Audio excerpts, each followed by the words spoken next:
Hello, everyone. I'm Robbie Swale, and this is the 12-Minute Method podcast. And in this podcast, I'm going to be investigating how we can beat procrastination, be more productive, and finally do those things we have been meaning to do. And in season 1, what that means is I'm going to be reflecting on a number of things that I mostly first wrote about together in one place in the About the Author section of the 12-Minute Method books, in book 1 in particular. These are things that over my life I have procrastinated on, thought I might not get done, and then finally done in the end. And in each episode, I'll spend up to 12 minutes reflecting on one of those things and sharing those reflections with you, hoping to identify patterns, things that you can use, ways that you can finally do the things that you've been meaning to do. Hello, everybody. Welcome to episode 9. So I had a little kind of internal debate for about a minute about what this episode was actually going to be about. There's going to be one about books, and I think that comes just after this one about the Coach's Journey podcast, which is my first podcast, which I'll talk about in this episode. I'll explain. Well, basically, so my aim was, apart from the exercise one, which I realized I'd forgotten about, to basically do these in the chronological order that they happen in my life, the chronological order that I had something that I wanted to do and then beat procrastination and finally did it. And it's just a little hard to know when the books are, because I started writing them, both the 12-minute ones and the other book that there's a draft of out there, The Power to Choose, that you can read some of on my website. Some of you might have read some of it already. They started before 2019, but really the book publishing project, which I think is a lot of what I'm going to be talking about in that episode. We'll see, actually. I wonder, maybe there's two. Maybe there's the book writing and there's the book publishing, but we'll see how that goes. Maybe it'll end up being a two-parter. In some ways, they came after I started the Coach's Journey podcast, very similar times, late 2019. So we'll get to the Coach's Journey podcast in a minute. First of all, though, I want to reflect a little bit on episode 8 about exercising. Really, I think in that episode was the first time it really stood out for me that this was a place where I'd really been held back by the idea of talent over practice, when really practice, a lot of what we see as talent is just practice. And it's absolutely true with playing football, but also rugby, other things that I wish I'd done. I was kind of too afraid to do in different ways at different times. So things we wish we'd done is just such a great compass in life. Like, I wish I'd been doing this for a long time. That's such a great compass for what we want really deep down to be doing. Practice is another thing that stood out from episode 8. I think that I'd forgotten that was a part of me exercising was like the opposite of I wish I'd started doing this a long time ago. It was like, I don't want to be like that. I was once hanging out with a group of people doing a long walk, and a couple of them were just really struggling, and they were a few years older than me. And I do remember thinking, I don't want to be like that when I'm a few years older. Like, I still want to be as fit and healthy as I can. And so that was definitely a part of it for me. A part of the motivation to exercise was like, I don't want, but this is the same as the mortality question that I talked about in an earlier episode. It's like, I'm going to get older. What does that mean for me? And one of them is, I don't want to look as old as they look, and I don't want to be physically as old as they are, because not everyone is. And that was a big motivator for me in exercise. Motivation really came out in episode 8 for me. A connection to why I was doing it and the impact it had on my life, being able to see that day to day. So feel that the exercise made me feel better and work better. Be connected to, in the future, I want to be healthy, like those things. The motivation can see us through. Disruption of habits was a key piece of that picture as well. Like, that I talk about, like when my daughter was born, am I able to ride out the disruption of that habit?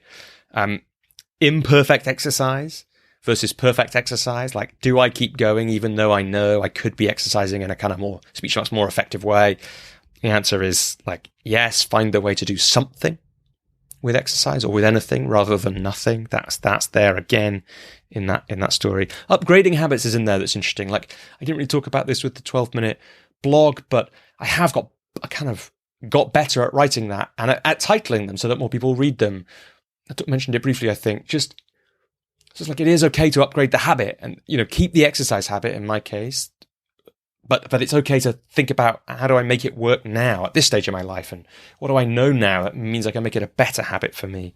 But don't let that get in the way of doing the thing. And of course, in that episode was really a strong theme: become someone who does X. So become someone who exercises, become someone who writes, become someone who speaks to their brother every week.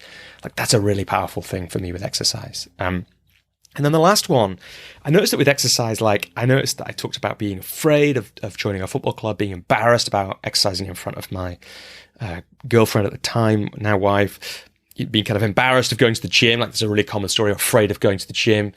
I just think that's a really common thing for people to have, especially around exercise.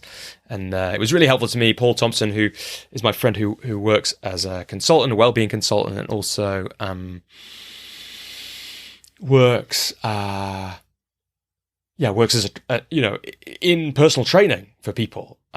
He talked about being embarrassed and afraid of going to the gym, embarrassed that people will see him working on the stuff in the wrong way. And that really stood out for me as being as wonderful to hear. So I just want to say, I am embarrassed at the gym quite a lot, and you just get through that like you can get through everything else. It's possible to go there. If you keep going there and feeling embarrassed, in the end, you feel less embarrassed. Certainly I have. Although there'll be, when I go back, if I go to a new gym, that I'll probably have it again. If I go and if I do something new in the gym, I'll probably have it again. But I wondered, reflecting on that, maybe if a habit like the ones we're talking about, doing these things that we've wanted to do for a long time, they're about changing who you are. And maybe we always get embarrassed or afraid when we're going to change who we are. So we have to be aware of that, and we have to be ready for it, and we have to find our ways to work through it. Okay, so then, here we are, the timer, and on to episode number 9, which is about starting my first podcast. How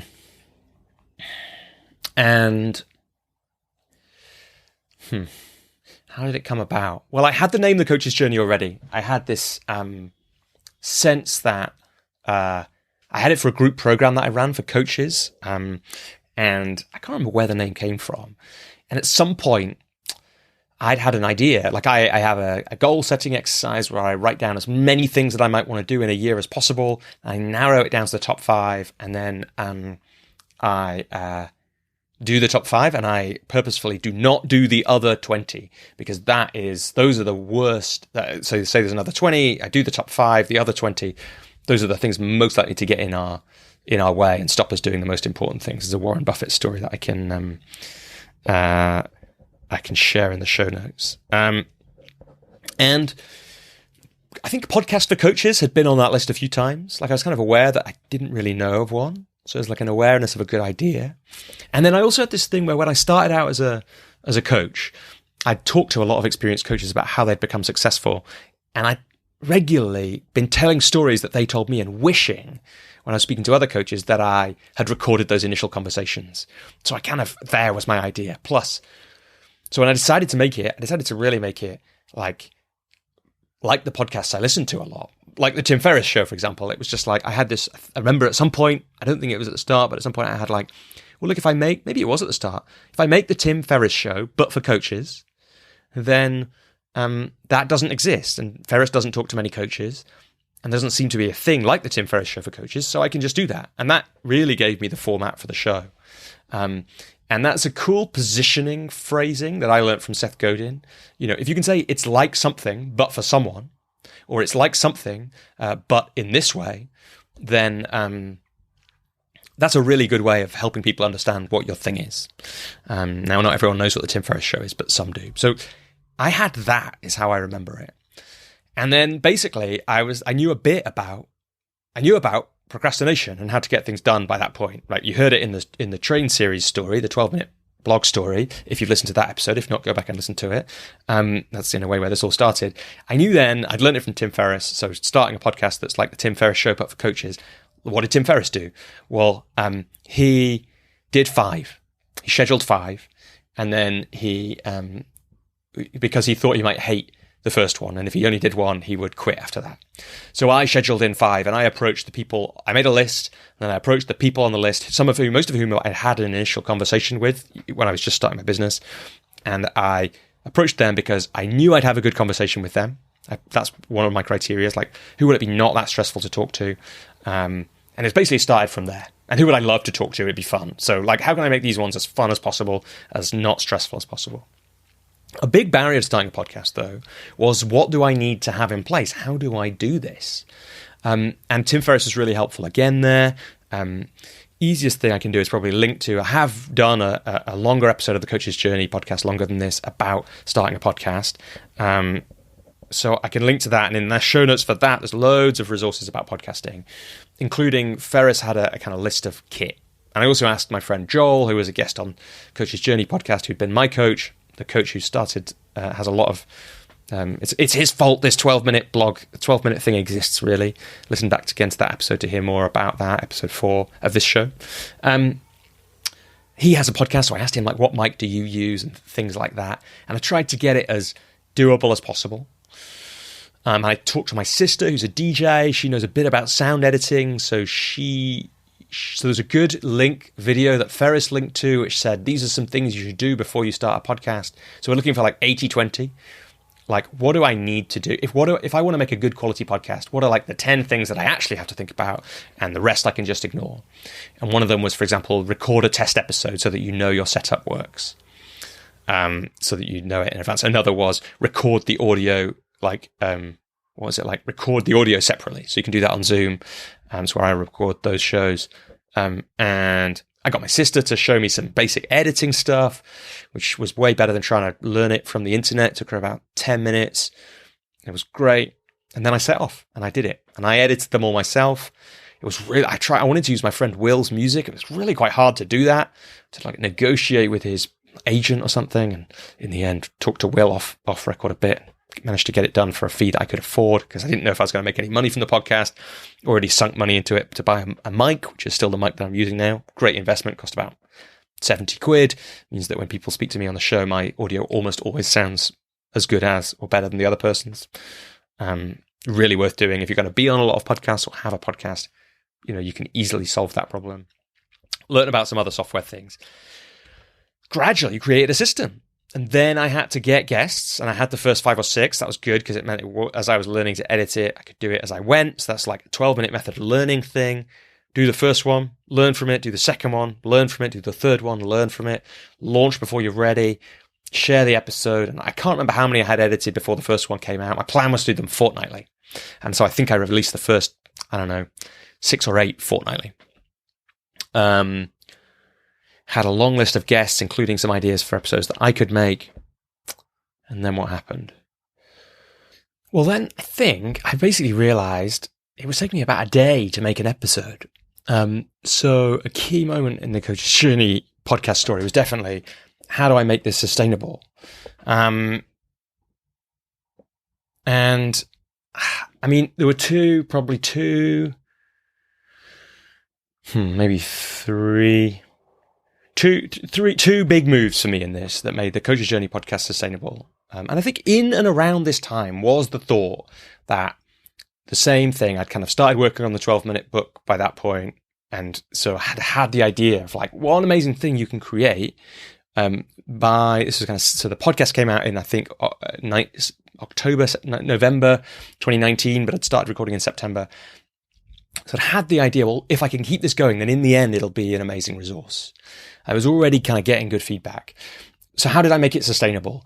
Well, there was like a big, what do you call it? Like development thing that I had to go through. I had to let go of some of the work that was done on it. I had to find people to help me work on it. So I found a copywriter, because one of the things I was doing was writing up all the marketing copy that went with it. And I wanted to create something from the start that would stand the test of time, that was good enough. That's part of a risk for me, right? Because it's the high standards that become procrastination. It's like a part of me. Like, I have really high standards. I love to strive for excellence. Like, I wanted to create a thing that would look really good from the outside. So I like the Coach's Journey website. I like the copy that I made in the first few episodes. Then I started getting help with, and I wanted to get rid of the editing as well. So I did find people, a woman called Alex, my sister Ro, later my friend Steve, when Alex moved on to working on other things, who have made that then more sustainable. So that was the first one. And the second move was to make it monthly. So a big deal for me was like, even if it took me a day every 2 weeks felt like just too much. It was unsustainable. It would have been like setting out on a 12-minute blog, 12 minutes a day, not 12 minutes a week. It just wouldn't have lasted. And the other piece was, how do I make it a sustainable practice? That was another part. And so moving to monthly, and it's just like, I can keep this going for the long term. And therefore, I know I'll end up with, if I keep it going for long enough, an amazing resource. And I'm on about episode 40-something now, I think. So not quite 40-something months. But, we're getting on for 3 years of the podcast. As this comes out, maybe around almost exactly now. And then we're also thinking about, like 40-something episodes. And they're long episodes. That's the thing to say about this. Tim Ferriss Show is like 2-hour-long interviews most of the time. So it's like, the way I think about it, if people want a podcast every week, they can just listen for 30 minutes to the coach's journey every week. People sometimes say, can you make shorter episodes? Well, this podcast, the 12-Minute Method podcast, is that for you.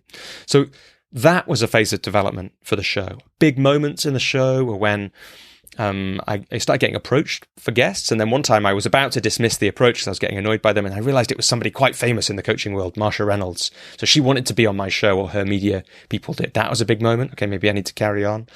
When I got Jamie Smart on the show, that was a big moment because he had been a real inspiration to me. He was the first kind of speech marks famous coach that I'd heard of. Marsha being the first really famous coach that came on the show. It's not quite fair. There were some guests before that, like Joel, who are famous in the right circles. But Jamie is a best-selling author. It was a big move. And there've been other important guests too. And then probably the final moment was I was working out how this podcast could be part of my business. So the 12-minute writing, it always felt fine that was part of my business, that I wrote it on work time. Same with, we talked about building a coaching business. Exercise, it felt like it was important that it was part of my life for all kinds of reasons. Again, similarly talking to my brother Ewan, how could the podcast, if I was going to have to give up a day a month rather, that was still quite a lot of time, bit less than that once I delegated, definitely less. Now, to make an episode now, if I want to listen back to the episode again, which I sometimes do, so I can really give feedback on the copy, then, that's a couple of hours for that, so probably an afternoon in total. On that each episode with still support on the copywriting and the editing. It's not nothing. Is it worth it? So part of it had always been, I'd wondered, if I keep this going, does that do the marketing for the group coaching program? The answer in the end came back, no, not really. I struggled to fill the first program after I'd made the show. Part of that actually felt like it was because a bunch of people who might have joined my program went off to work with guest on episode 1, Katie Harvey. Which was gutting, I got to say. Still feel a little bit like, oh, why did I put her first? My coach at the time, charging less than me. Why would anyone work with me? Well, there were some reasons that people would, but I still got a bit of like, oh. And then I won't talk about it now because I've just looked at the timer. I've only got 10 seconds left. I made it, in the end, I found a way to make it pay. It involved a new kind of way of working with clients called the Coach's Journey Community. You can find out about that at thecoachesjourney.com/community. And there's an episode, I'll put a link to it. There's the timer. Let me just write it down. There's an episode of the Coach's Journey podcast where I talk about creating new work, where I talk about how I, in the end, made it add up by creating the Coach's Journey community, which seemed to be fed by the podcast. So they are now this really nice little ecosystem in my business where it makes sense for me to give the time to the podcast, because the podcast feeds the community, which is coaching work that I love to do. And the money from that pays for, if I divide it out, still means that it's worth me financially spending time on making the podcast. And what I have to remember is that I do love those conversations with coaches for the podcast when they happen. And I just need to get rid of the stuff about it that feels like a drain, like the admin, the editing, even the copywriting, which is like classic zone of excellence stuff for me, stuff that I'm really good at, but it drains me of energy and other people do it better than me, as opposed to a zone of genius, like the interviews, which give me energy. And I'm not sure other people could do those as well as I do, which is quite a thing to say, actually. But yeah, good for me for saying it. Okay, so the time is up. there's the Coach's Journey podcast. There's 12 minutes about it. Look forward to, I'm looking forward to listening back to that next time. I hope you took good things from it. And go over and listen to the show. If you're a coach, if you want to learn more about coaching, it's a real, if you want to learn more about me, there's quite a few solo episodes. It's like 80 hours of content probably over there now, but don't worry about going through all of it. Just find one that catches your eye and start it. If you're a coach, totally recommend it. If you're not, I have heard from non-coaches who have got a lot out of listening. So do, just see if there's a topic that captures you, because really they're stories about humans and about how we work as much as they're stories about coaches. In fact, the October episode due out around the same time as this podcast might be a great one. It's about adult psychological development with a woman called Jennifer Garvey-Berger. So you could check that out as a starting point. Otherwise, you could listen to me being interviewed on a couple of episodes if you'd love to hear from me. Or the interview with Kim Morgan, another really powerful one. We talk about her journey and we get into some powerful things about her views on grief, that kind of thing. So check out The Coach's Journey at thecoachesjourney.com. And I hope that this inspires you to start your podcast. There are loads of great podcast support places out there, including the Podcasters Community, whose podcast I appeared on, and many, many more people. So, if you want some help with that, let me know. I think podcasting is definitely not done. And we'll come back to podcasting in a future episode when I talk about how I got over procrastination and started this podcast in starting a podcast part 2. Until then, have a wonderful rest of the day, whatever your day holds for you. And that didn't really sound like an ending, so I'm going to say something else. And hope you're back with us sometime soon. Okay, just a couple more things before you head out to whatever else you've got going on in the rest of your day. If you want to find out a bit more about me or sign up to my mailing list, you can do that at www.robbieswale.com. If you want to read the 12-Minute Method books, you can find out more about them on my website. You can find them on Amazon, and you can find them in lots of other bookshops and booksellers around the world. You might want to come and join the 12-Minute Method Facebook group. You can find that by searching for the 12-Minute Method on Facebook, or there's links on my website. And you can find some other people there who are interested in doing work that matters to them and finally doing the things that they want to do. You can find me on lots of social media platforms. I'm most active on LinkedIn, so you might want to find me there. And most of all, I'd love to hear from you, especially if something that I've made has inspired you to finally do something you've been meaning to do for a long time. Hearing those stories are some of the most meaningful things for me in my work.